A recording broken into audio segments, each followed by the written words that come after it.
சீமான் பெரியார் பத்தி பேசின விஷயங்கள் சர்ச்சையாயிட்டு இருக்கு. நீங்க நினைக்கிற உங்களுடைய டிராப்ல எல்லாம் நாங்க ஈல்ட் ஆக மாட்டோம். நீங்க நினைக்கிற திசை திருப்பல் அரசியல நாங்க மாட்ட மாட்டோம். உங்க கொள்கை தலைவர்ன்றப்ப அதுக்கு பதில் சொல்ல வேண்டிய ஒரு கடமையும் இருக்குல்ல. பெரியார் தலையை வீட்டுல ஒருத்தர் வச்சாரு, இளங்கோன்ற மனிதர். அவர் வீட்டிலேயே போய் கடப்பாறை வச்சு இடிச்சு போலீஸ் துறையும் காவல்துறையும் தூக்கிட்டு போயிட்டாங்க. அதிகாரிகள் இந்த கவர்மெண்ட் ஆட்சியாளர்களை டேக் ஓவர் பண்ணிட்டாங்களா? இப்போது புதிய அறிமுகம் ஆச்சி ஹோட்டல் சாம்பார் 50 கிராம் ரூபாய் 20 மட்டுமே.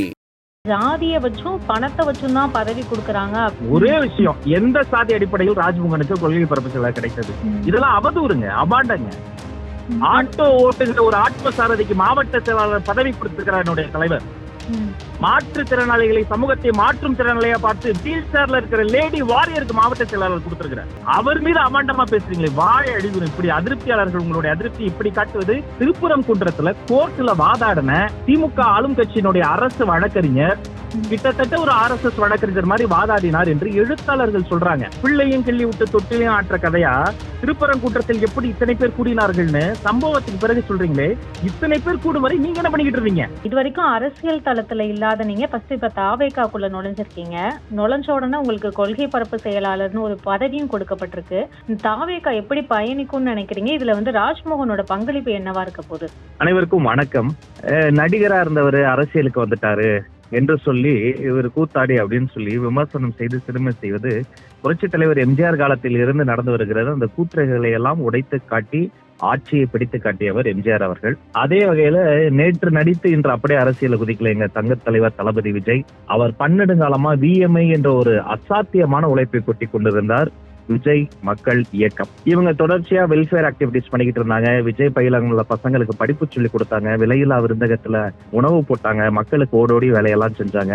எப்போதெல்லாம் ஒரு பிரச்சனை வருகிறதோ அப்போதெல்லாம் ஃபார் த பீப்புள் என்று மக்கள் சார்ந்து மக்களோடு மக்களாக வந்து நின்றார். ஜல்லிக்கட்டில் ஆரம்பித்து ஈழ பிரச்சனைக்காக உண்ணாவிரதம் இருந்ததில் இருந்து தற்போது பரந்தூர் விமான நிலைய பிரச்சனை வரைக்கும் எப்போதுமே தலைவர் மக்களின் பிரச்சனையோடு இருந்தார்.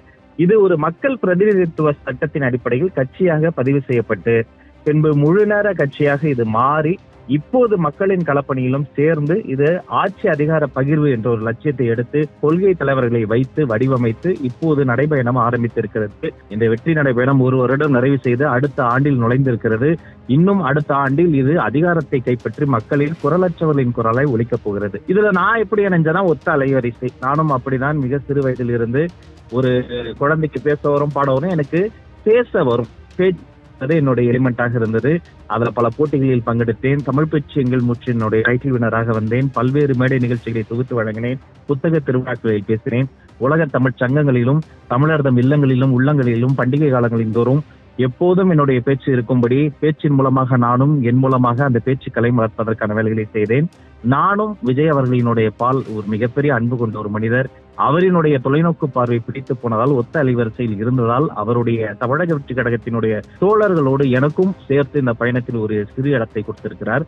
இது பதவி அல்ல, பொறுப்பு. அந்த நம்பிக்கைக்கு இந்த தமிழக வெற்றி கழகத்தினுடைய தோழர்களுக்காக என்னுடைய கடைசி மூச்சு வரை அயராது உடைப்பேன் என்று கூறிக்கொண்டேன். இப்ப கொள்கை பரப்பு செயலாளர்ன்றப்ப ஒரு முக்கியமான கேள்வி வருது. சீமான் பெரியார் பத்தி பேசின விஷயங்கள் சர்ச்சையாயிட்டு இருக்கு. தாவேகா பெரியார கொள்கையா நிறைய இடத்துல தொடர்ச்சியா என்னுடைய தோழர்கள் தொலைக்காட்சிகளையும் ஊடகங்களையும் திரும்ப திரும்ப விளக்கம் சொல்றோம். இங்கேயும் மீண்டும் நான் விளக்கம் சொல்றேன். ஆரம்பித்த கட்சி தன்னுடைய முதல் கொள்கை விளக்க மாநாட்டிலேயே இவர் தாண்டா எங்களுடைய கொள்கை தலைவர்னு நிறுவி வெளிப்படையா சொல்லி மத்தியில் இருக்கிற அரசாங்கத்தையும் மாநில அரசாங்கத்தையும் வெளிப்படையாக எதிர்த்து வெளிப்படையாக கவர்னர் பதவி வேண்டாம்னு சொல்லி இவ்வளவு வெளிப்படையாக பேசக்கூடிய கட்சி எங்களுடைய கட்சி. பெரியார் அவர்களை கொள்கை தலைவராக எங்களுடைய இதயங்களில் சொல்லியிருக்கிறோம். அதே போலதான் அம்பேத்கரையும், அதே போலதான் 5 தலைவர்களையும். இப்ப நடைபெறது என்ன தெரியுமா? தற்போது தமிழ்நாட்டுல என்ன நடந்துட்டு இருக்கு அப்படின்னு கேட்டா, ஒரு தலைவரை பத்தி இன்னொரு கட்சியை சொந்தவர் தப்பா பேசுறதுன்னு சொல்லுவாங்க. ஆனா உண்மையில் தமிழ்நாட்டில் நடந்து கொண்டிருப்பது எந்த விதமான ஒரு அச்சமும் இல்லாமல் குற்றவாளிகள் தைரியமாக சட்ட ஒழுங்கு விரோத செயல்களை செய்யறாங்க. அதை தட்டி கேட்க வேண்டிய அதிகாரிகள் குற்றச்சாட்டு சொல்பவர்களின் மீதே குற்றப்பத்திரிகையை தாக்கல் பண்றாங்க. அப்ப கரண்ட் அஃபேர்ஸ்ல நடக்கிற பிரச்சனைகளை நாங்க சுட்டி காமிச்சோம்னா அதுல இருந்து தப்பிப்பதற்கான திசை திருப்பல் அரசியலை நீங்க செஞ்சுக்கிட்டு இருக்கீங்க. நீங்க எப்படி பேசினா பதிலுக்கு நாங்க அதை பேசணும்னா அரசியல் அங்க போயிரும். நீங்க நினைக்கிற உங்களுடைய டிராப்ல எல்லாம் நாங்க ஈல்ட் ஆக மாட்டோம். நீங்க நினைக்கிற திசை திருப்பல் அரசியலை நாங்க மாட்ட மாட்டோம். மக்களுக்கான அரசியலை தொடர்ந்து பேசுவோம். எதிர்வினை செலுத்துறோமா, எப்ப செலுத்துறீங்க சொல்றேன் எங்களுக்கு நல்லா தெரியும். பொறுத்திருந்து பாருங்க.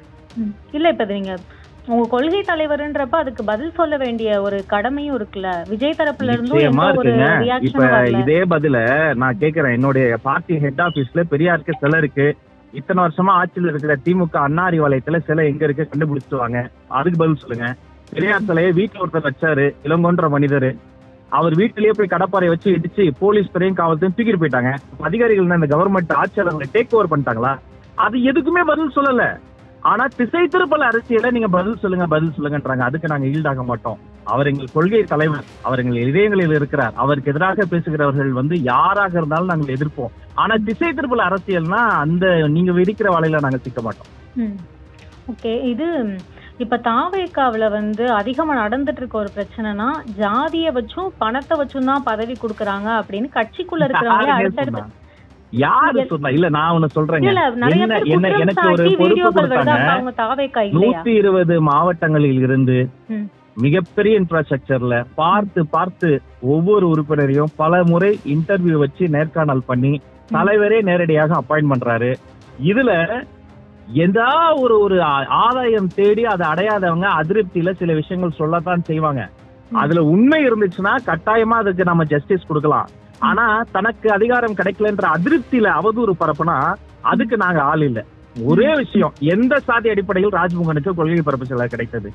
எத்தனை கோடியை நான் கொடுத்துட்டேன்னு எனக்கு கொள்கை சிலர் கிடைத்தது? அடுத்த நியூஸ் பேப்பருக்கு போறதுக்கு நான் டீசலுக்கு எனக்கு வழியில. ஆனா எனக்கு என்ன பணத்தினால கொடுத்தாங்களா இல்ல என் சாதியை பார்த்து கொடுத்தாங்களா? எந்த இடத்துல என் சாதியை நான் பேசுறேன்? இதெல்லாம் அவதூறுங்க, அபாண்டங்க. ஆட்டோ ஓட்டுகிற ஒரு ஆட்டோ சாரதிக்கு மாவட்ட செயலாளர் பதவி கொடுத்திருக்கிறார் என்னுடைய தலைவர். மாற்றுத்திறனாளிகளை சமூகத்தை மாற்றும் திறனாளியா பார்த்து வீல் சேர்ல இருக்கிற லேடி வாரியருக்கு மாவட்ட செயலாளர் கொடுத்திருக்கிறார். அவர் மீது அபாண்டமா பேசுறீங்களே, வாழை அழிவு. இப்படி அதிருப்தியாளர்கள் உங்களுடைய அதிருப்தி இப்படி காட்டுவது அரசியல் முதிர்ச்சி அல்ல, இது அரசியலே இல்லை, இது அபாண்டம். இல்ல அவங்களும் கட்சியில இருக்கக்கூடியவங்க தானே, நாங்க களத்துல இவ்வளவு நாளா வேலை பார்த்திருக்கோம் அப்படின்னு தானே சொல்றாங்க. தனிநபர்களினுடைய ஆதாய தேடல் இருக்குல்ல, அது கிடைக்காத போது அவங்க சமநிலை குலைந்து பிஹேவ் பண்றாங்க. இது எல்லா கட்சியும் நடக்கும். திமுக அதிமுகல திடீர்னு அவங்களை பதவி விட்டு தூக்கிட்டு அவங்க நினைச்ச பதவி கிடைக்கலன்னா அவங்க அதிருப்தியில வருவாங்க. ஆனா உண்மையிலே முதிர்ச்சி உள்ள மக்கள் என்ன பண்ணுவாங்க? அவங்க கூர்மையா இருப்பாங்க.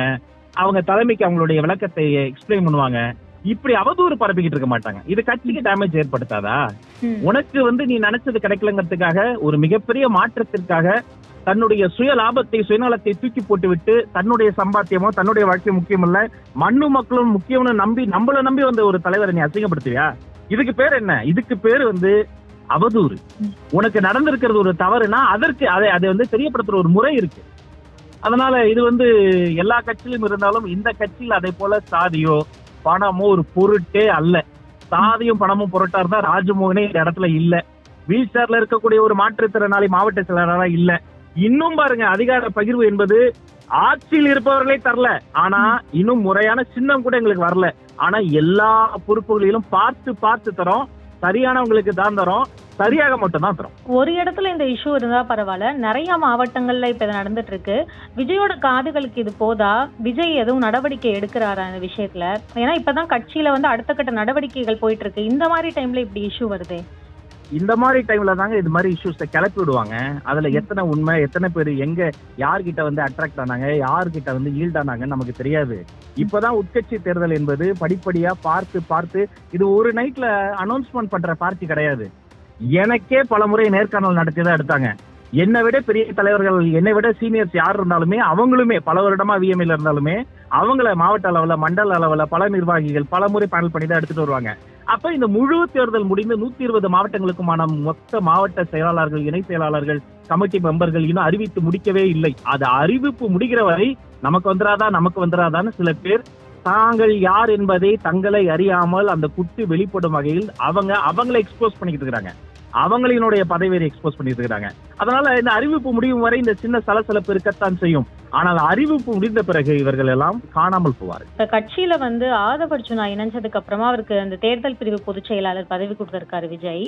ஆதவ் அர்ஜுனா கட்சியில வந்ததுக்கு அப்புறமா புஷி ஆனந்தோட இடத்துக்கு தான் அது பிரச்சனை, இல்ல புஷி ஆனந்த் அதிருப்தியில இருக்காரு அப்படின்னு சொல்றாங்க. என்னமா எல்லாம், அதாவது இந்த திரைக்கதை வசனம் எல்லாம் எங்க எழுதுறீங்க நீங்க? இல்ல யார் எழுதி தராங்கன்னு தெரியல. ஒண்ணு சொல்றேன் கேட்டுக்கங்க. எங்கள் நெஞ்சிற்கிணைய அண்ணன் புஷி ஆனந்த் பொதுச் செயலாளர். லாயல்டி விசுவாசி அப்படின்னா அதற்கு அன்றில் இருந்து எடுத்துக்காட்டு பொதுச் செயலாளர். அன்றில் இருந்து இருக்கிறார் தலைவரோட. அப்ப ஆதவ அர்ஜுனா போன்றவர்கள் இன்று இந்த களத்தை வலுவாக்க சேர்ந்திருக்கிறார்கள். அப்ப எங்களுடைய அரசியல் வீரர்கள் நாளைய தீர்ப்பை உறுதி செய்வதற்காக இருக்காங்க. அப்ப அன்றும் இன்றும் என்றும் நாளையும் எல்லா நாளும் நீங்க நினைக்கிற அந்த முத்தரப்பும் ஒரே தரப்பாக தான் இருக்கிறது. எங்கள் தளபதியினுடைய தளபதிகளாக தான் இருக்கிறார்கள். நீங்கள் நினைத்து பார்க்க முடியாத ஒற்றுமையோடு இருக்கிறார்கள். அத்தனை பேரும் கட்டிப்பிடித்து ஆற தழுவக்கூடிய நட்போடு இருக்கிறார்கள். எங்களை இணைக்கும் ஒரே சக்தி விஜய் என்ற ஒரு திருநாமம் தான். தளபதியின் கடைக்கண் பார்வை போதும் அத்தனை பேரும் ஒரே திசையில் ஒரே வேகத்தில் டீசர்ட் அட்டாக் டீப் அட்டாக் என்ற ஒரு கொள்கை முழக்கத்தோடு நாங்கள் போயிட்டே இருக்கிறோம்.